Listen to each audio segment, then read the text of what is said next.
Morning everybody. My name is Dave Clark from GetMyComics.com, and I'd like to give a big round for sensational Furman and the gorgeous Geoff Senior.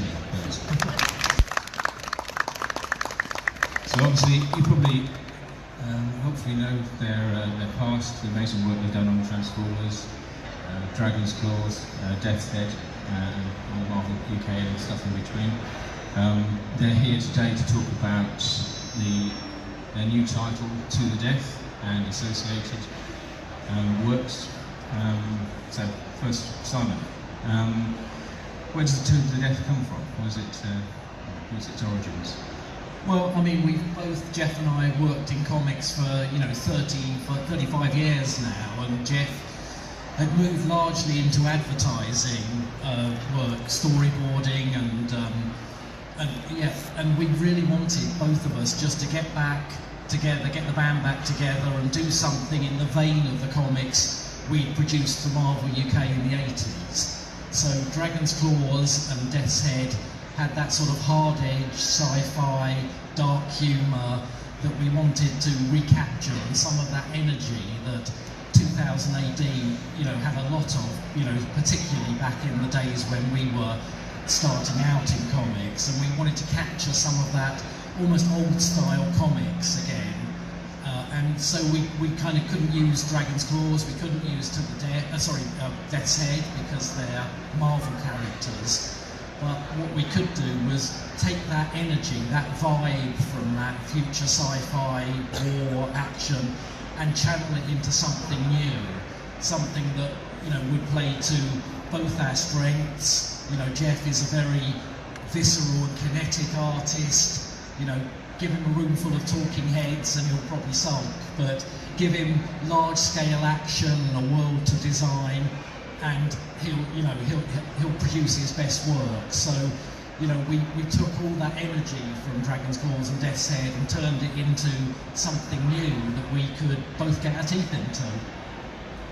Yeah, that's true, and it was great to get back into comics because it's just a fun thing to do. And after being in advertising for quite a few years, and obviously being Sam, always been friends, and there was always a possibility of getting together again and doing something new, and this seemed a great idea, and it was just great to get back and do something that's got a lot of adventure, a lot of action, and it just rolls along, and it just, once you start reading it just carries along with it, which I really enjoyed working on. And interesting enough, when you do draw, you don't really read the story, you read it to break down the pages or the pictures, but it's at the end you think, well, actually I can read it myself now, which is quite interesting to do. But yeah, it's been thoroughly enjoyable. I mean, we did To the Death originally as a fully digital comic. It was presented as 18 widescreen frame episodes, and it was just the simplest way to get the project out there. And some of that gave it its almost movie style, because I wrote the thing like a loose screenplay for Geoff, so I didn't get too panel by panel descriptive for him. And he could then just take that and do as many panels, as few panels, completely interpret all the action scenes, and it all started to look a little like a movie shooting board for a gigantic blockbuster action movie. And that energy and pace really sort of helped the story as well. It gave it that sense of, once it gets going, it really doesn't stop. Yeah, I did see it as a shooting board really, because it was the best way to tell a story, and it was a freedom just to run with it and do as many pictures as you deemed necessary to tell a certain incident and keep the story flowing along. And I always knew that when the day came, if we were going to turn into print, I knew I'd be able to break it down and condense it into a comic format, so that was never a problem. But initially it was seen as kind of like a posh shooting board. I drew it quite roughly. A lot of it's actually done in China, where it's actually away visiting my wife's family, etc.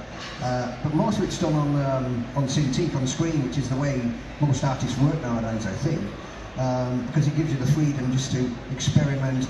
And the great thing about colouring on a computer is the fact that the inks never run out, so it's great. Yeah, there's a couple of things you said there that I've been lucky enough to see the title and read it over the last few months, and the art style. It's visceral, and it is like watching. The first thought to it is like watching a film.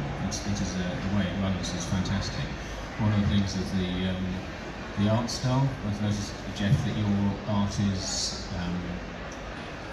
It's very shiny now. It's just like you work in digital format, aren't you? And it's changed quite a lot over the years. But it's an incredibly flowing and visceral art style.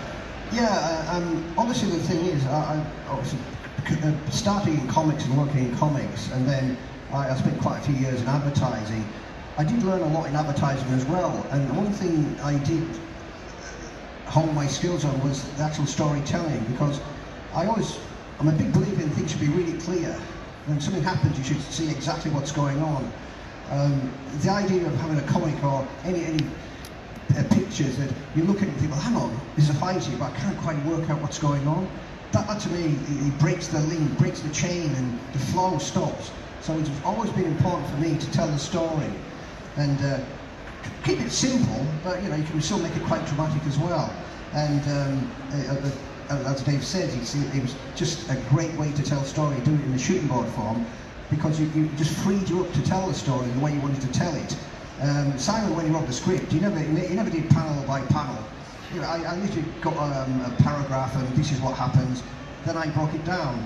And it's great because we could bounce back and forwards. I could add something to it, then or Simon could suggest something to it. It was very malleable, and it gave you the freedom to just enjoy yourself and make the story as good as you could make it.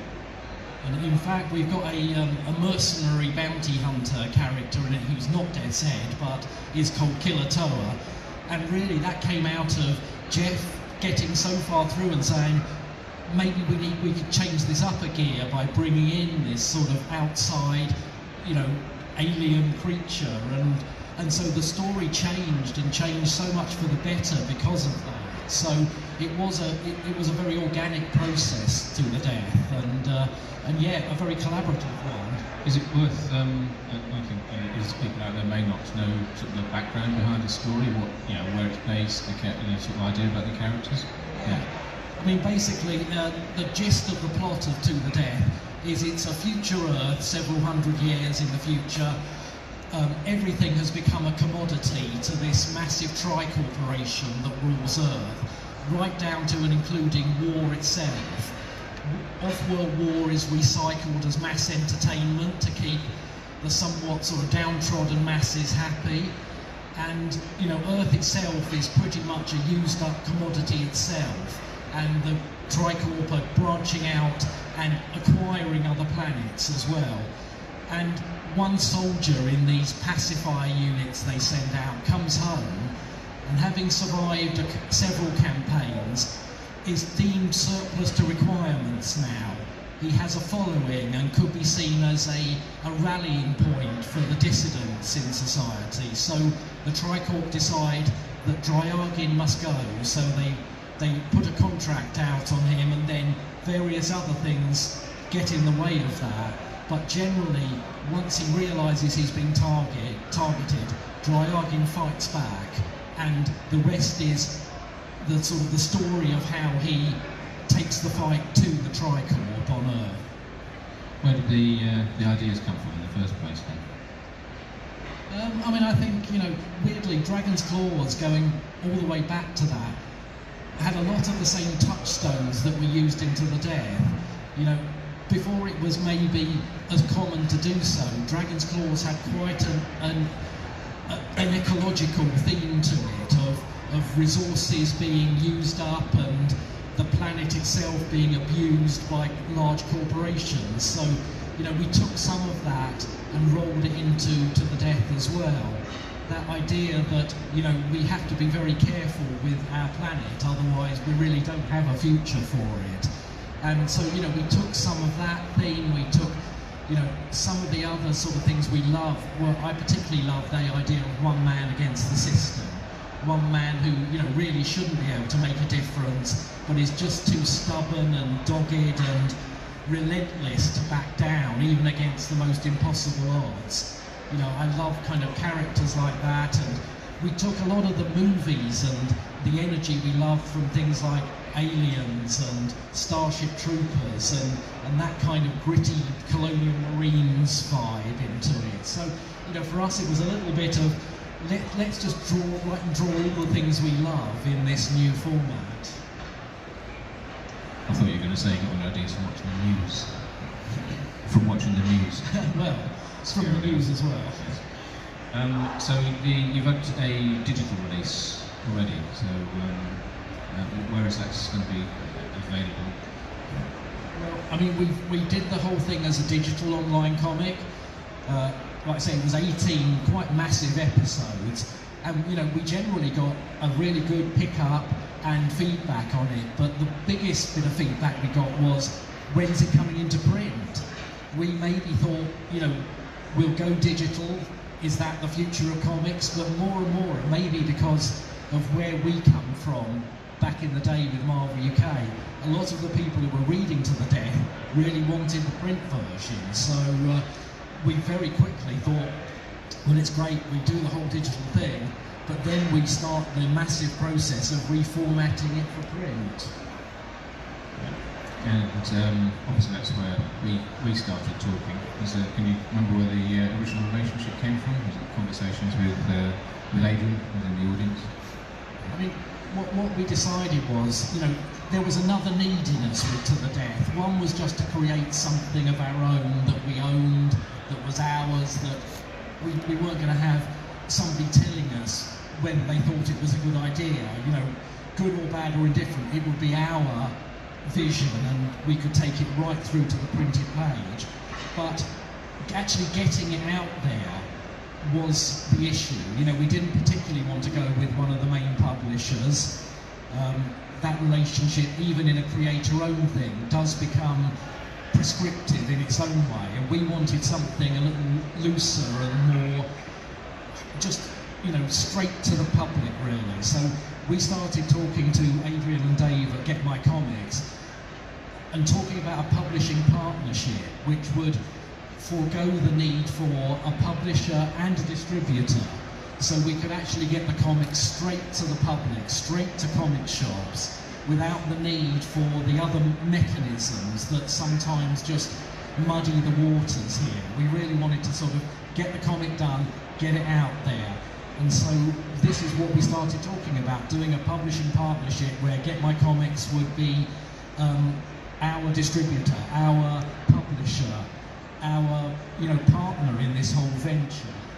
I mean, the whole model is very attractive, I think, for, well, I find very interesting for independent creators, because it's one of the great things about the independent is it's one person's idea, isn't it? It's not, you know, there's no committee writing, it's what's in your head is what the person reads, and that's quite rare to actually get that out of the independent market.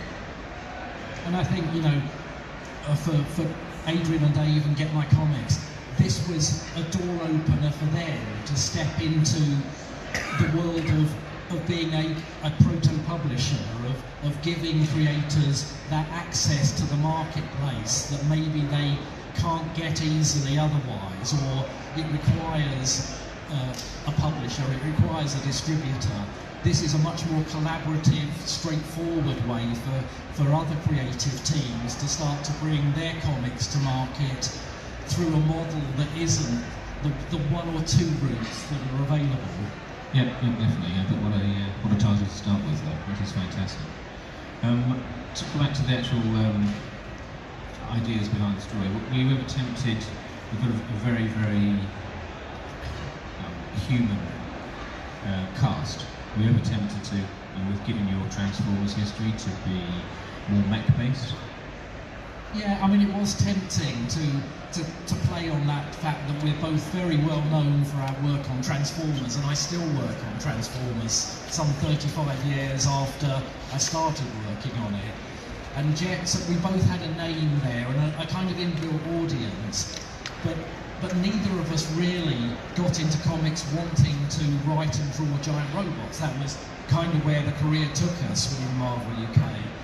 But really our love was for superheroes or sci-fi action, you know, we came from a very British comics background where superheroes, giant robots weren't so much the thing. So I think both of us just wanted to do more what we wanted to do than necessarily what, you know, might be the most fan favourite. We wanted to take that and do our own thing really, rather than do a mech project. I mean, we threw a few mechs in there, didn't we? But I think we were right, because obviously it would have been wrong to say, oh well, actually our audience are really Transformers fans. Let's put some big robots in there just for the sake of it. And then you'd have to build a story around some robots, etc. as well. I think you've got to stick to your original desires and really do what you want to do, and not cower to the fact that you're just trying to chase an audience. But then if you do your own thing, obviously the hard thing is, as we've already explained, is trying to reach the audience. That's the bit that's probably the hardest to do. Yeah, and that's required us doing a lot of our own publicity, promotion, talking to comic shops. You know, comic shops normally order through one distributor, and they get a catalogue called Previews with all the titles listed in it. Of course, we didn't have that, so we had to do our own mini previews for To the Death, and actually talk to comic shop owners, talk to the people who were going to get that and display it in their stores. So and then get the word out to the comics buying public, and some of that's through our Transformers fan base, the people who read Dragon's Claw's Death's Head, and you know, I mean, I've worked on a number of different things for Marvel and IDW, and so you know, it was reaching those people and saying, look, here's something new, give it a try, see if you like it. So there's obviously Killer is a real standout character in it. Where did he originate? Well, I mean, Killer Toe, I said, definitely came from Geoff's suggestion. I think I hadn't really factored him in originally, but as soon as I started writing this character, he's not Death's Head and he doesn't have any of those mannerisms, but he very quickly developed his own kind of unique character, and he's quite I love those, you know, sort of unstoppable foes, really. You know, you can cut limbs off them. You know, Killer Toe more or less regrows his limbs like a reptile, and he's very, very hard to kill, and they've always been another staple of movies and fiction I've loved. The sort of the foe who just kind of, you think, well, that's it, he must be dead now, but sort of shakes off the rubble and stands up and carries on like this relentless thing. So, you know, in a very Terminator type way. And, you know, we gave him again that edgy sort of slightly dark humour and deadpan delivery that, you know, suddenly marked him out as a character we grew to love really quickly. Yeah, just on the design of the character, initially when I was doing the digital, he's quite a vague character, you know. I was still trying to work him out, and that's the beauty of doing something that's malleable. You can keep changing him as you go along, and now that he's appearing in print, he's slightly different from the character who's appeared in the digital version. It's actually slightly more colourful as well.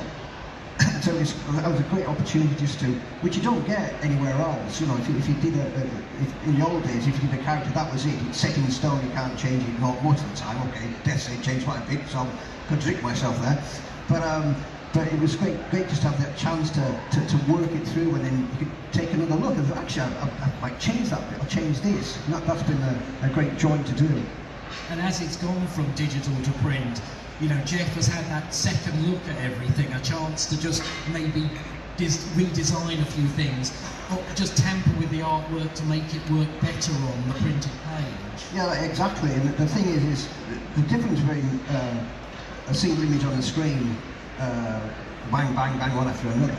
Then a page is obviously the size of the page, and what's the important one, what's the big impact frame, how do they fit together, etc. So it's a bit of playing around with that. It's been really enjoyable to do, and it's great because it's been a joy to do, because you can tweak things as you go along, or change the shape of a panel, etc., etc. It's always been all the hard work was done, and this is just fun to put into a comic format. So obviously there's the pre-release of #1 at MCM, and that's coming out on the 19th of June. The actual pub date is June the 19th, when it will be in comic stores and generally available. But we have issue 1 with us today. We have all 4 cover variants. Geoff did 2 of those. We also had Brian Hitch of the Ultimates and Hawkman do a cover for us, and Nick Roach. The people who crowdfunded you, and that didn't really work with a fully digital comic. So we prepared a one-shot prequel that we were going to put out as the incentive at the end of the crowdfunding exercise. And in the end we didn't go that route, but we still had this one-shot prequel.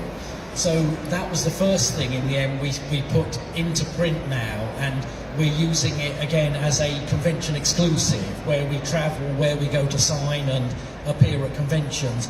We're taking this sort of self-contained but related to the main series prequel issue, Forged by Fire, with us. So if you had to do your elevator pitch, what would you say is so great about To the Death? I think it's just old-fashioned comics, hopefully in a good way, that it's just got that sort of gung-ho energy that a lot of the comics that we grew up with have. It's less sort of maybe, sort of deep and meaningful than some comics around today, but it's got that sheer energy we hope sort of will just make it such a page-turner as you go through. And, it's got all the sort of things you hope for from a large-scale action movie. It's got sort of huge set pieces, it's got grand sci-fi space opera, and it's got, a character, a sort of flawed character anyway, that we're going to take on a journey that maybe he can't even possibly win, but, in the process we hope you'll sort of join him and, join in the action, and, it's really something we've put our heart and souls into. Yeah, it was just a question of getting something that you'd like to read yourself, and I mean, obviously we like dialogue, etc., and the word balloons, etc. But the thing is this is a story that rolls along, so there's just the right amount of dialogue, etc. Not too many words, I mean, to be honest, sometimes when I look at comics, etc., I think, crikey, is this a novel or a comic? Because there's just too much in it, I like to read it and move on, and this is what we wanted to do, like a flowing story. So when you start reading it, it's hard to put down. It's like, I want to see the next episode, I want to see the next. That's what we really wanted to do, and I think we've achieved that. Yeah, definitely. I think I sat up till 3 a.m. to finish reading it. Do you think would you like to hear some questions from the audience? Yeah, absolutely. Anybody like to ask Simon or Geoff anything? Let's see if anybody else.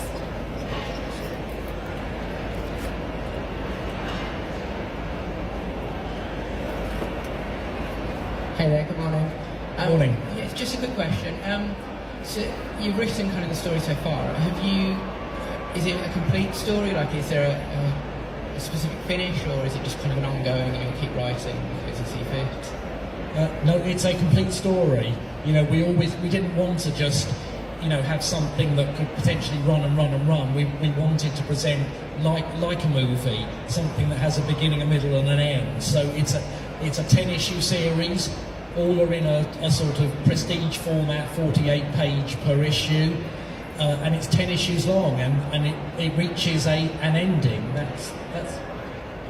It is complete. Yes, that's not to say we couldn't base other stories within that To the Death universe, but this is a complete story.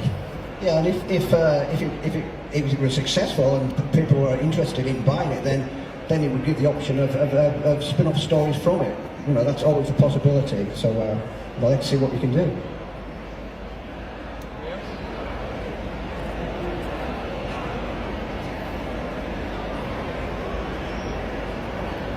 No one else?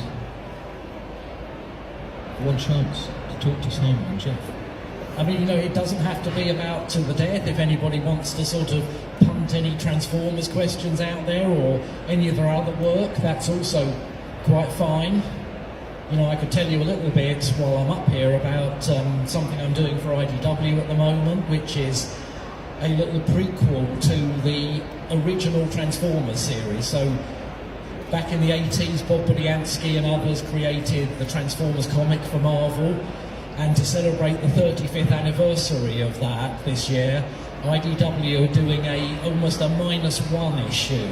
So it explores events before that first issue or during the sort of very truncated opening of the first issue. So, I'm getting a chance to revisit not just the beginnings of my career in comics, but also, hopefully a lot of people who know my stuff, for them this is the sort of a grounding little comic that's going to come out this year. Great, okay. Well, thanks very much for everybody. Sorry, and can we just say that we are here at stand N330 on the edge of the Comic Village. Do come by, have a look at To the Death and ask us any questions you did want to ask us. Yep, you want to ask anything, come along. Obviously there's a Get My Comics, we're also represented there, but in terms of To the Death, just come on and have a chat with us. But give a big hand for Simon and Geoff, please. Thanks everyone for coming along. Thank you.